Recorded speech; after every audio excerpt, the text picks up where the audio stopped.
Ascended Master Instruction by the Ascended Master Saint Germain. Discourse 7, July 25, 1932. Saint Germain. Invocation. Thou mighty, infinite, governing, unconquerable Presence, Thou mighty God of the universe, individualized in mankind, we recognize and accept Thy mighty presence, Thy full power and activity in our minds and bodies. We command the outer self to conform in union with Thy mighty presence.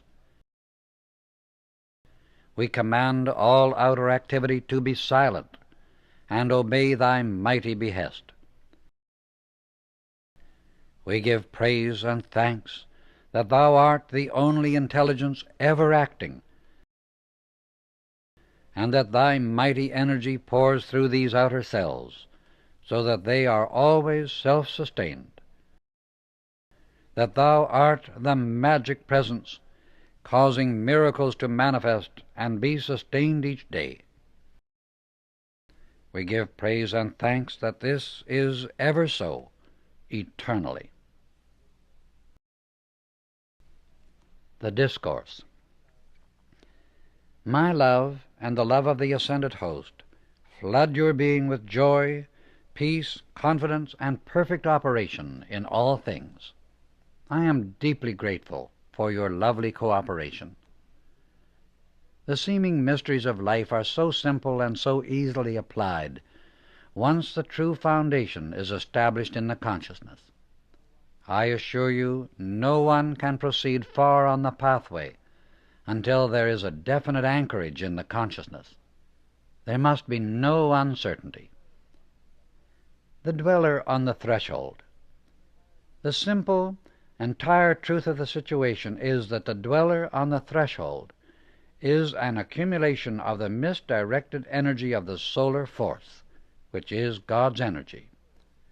It is nothing in the world to be feared, but rather there is reason for rejoicing that at last the truth is forthcoming in order to dissipate so much fear and misconception of a thing that is very simple. Again, the so-called beast of biblical description, also understood and described otherwise, is but the misdirection of this solar energy that has been directed downward instead of upward. This will explain to you the very great importance of the control of the thought, for wherever the attention is directed, the energy is bound to go.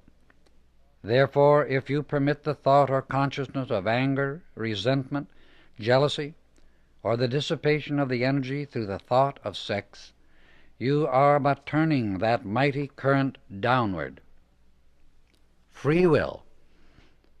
The power of free will is mankind's great privilege of holding the attention of the consciousness fixed on the divine presence or principle of activity that at all times compels the upward flow of the mighty solar energy.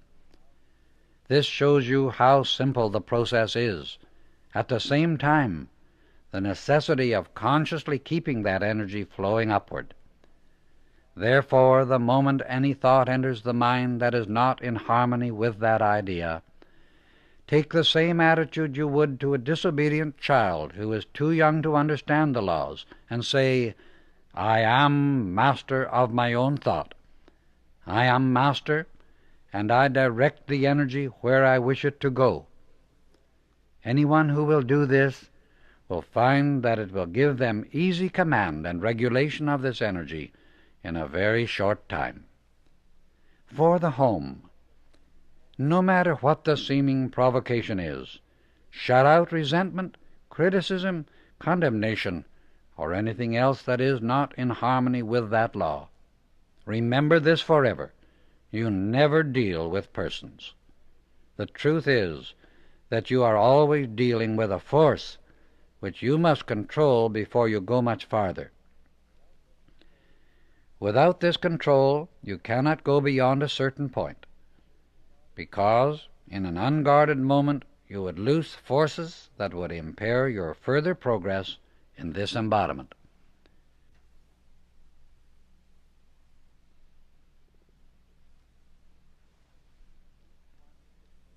Each one should train himself to always hold himself within his own magic circle of the flame of divine love, which he has to build around himself consciously. Speak to each other within this circle, for no matter where you are, the magic circle is there.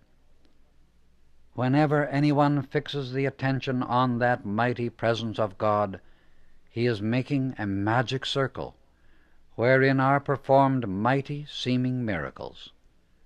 This magic circle is ever widening and extending according to the sincerity and intensity with which the attention is fixed upon that mighty presence. At first, I assure you, it does require sincere, earnest guard. But if you should slip once in a while, do not let it bother you in any sense. Come right back with still greater unyielding sincerity and intensity. The mistake of a great many students is that if they are off guard once in a while, they become discouraged, which is childish and foolish.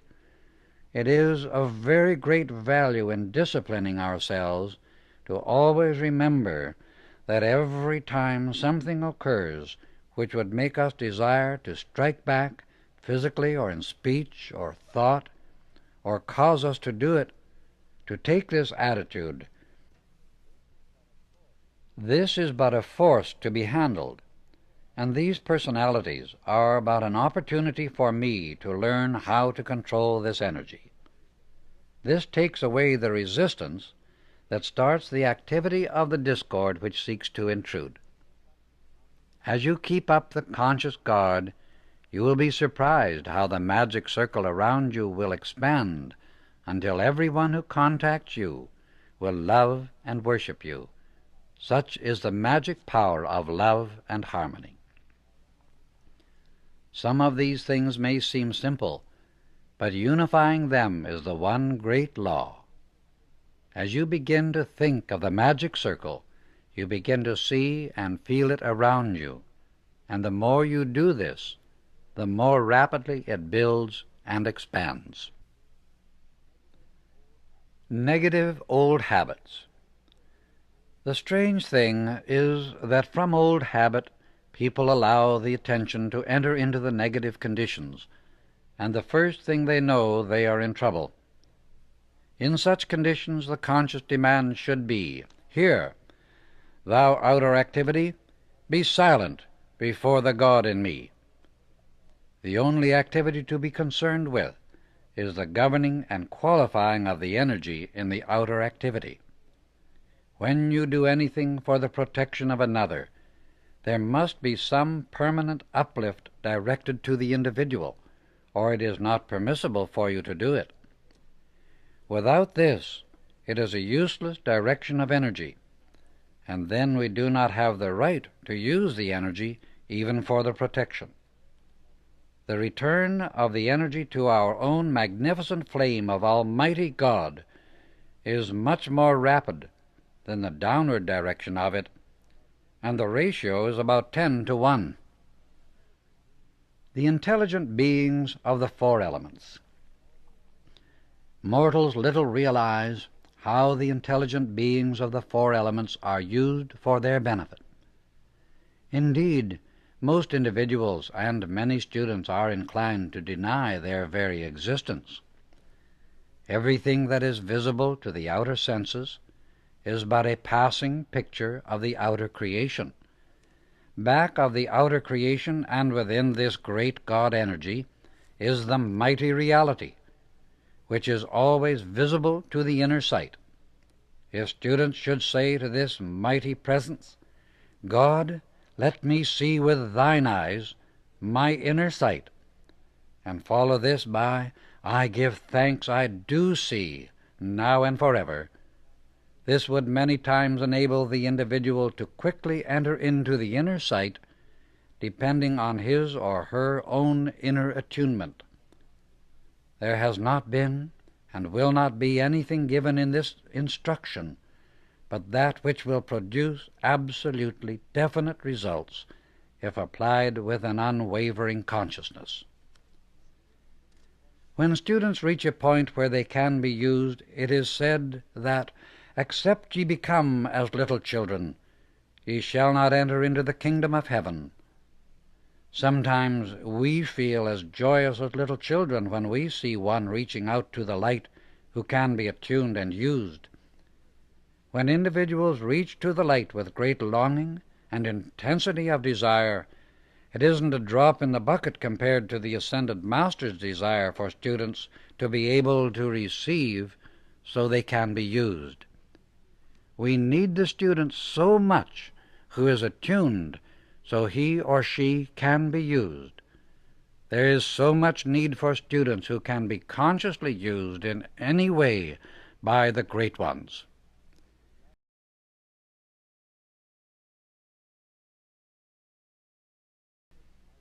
Beloved mighty Orameses, Orameses, the Prince of Fiery Beings, plays a tremendous part in the life of the individual when he or she comes to a point of this understanding.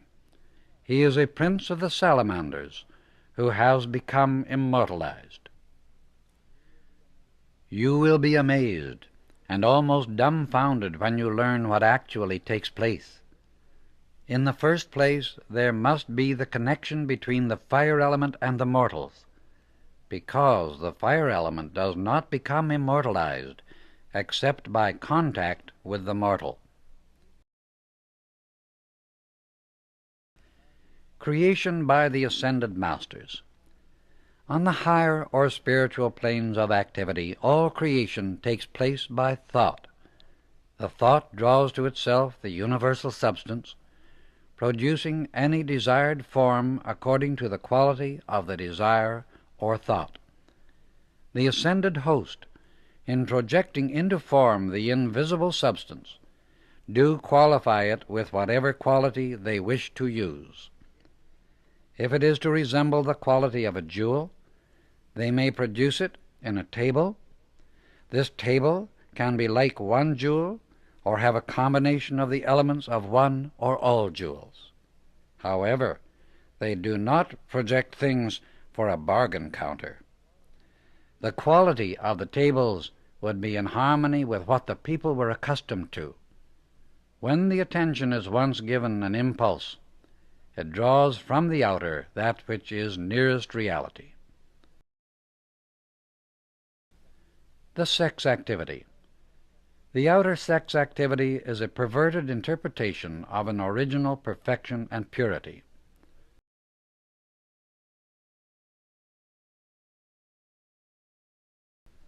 Very important for contemplation. When you become quiet and get deep, deep into the silence, say, "Great Self, speak to me." The mind cannot conceive anything that is not possible of accomplishment.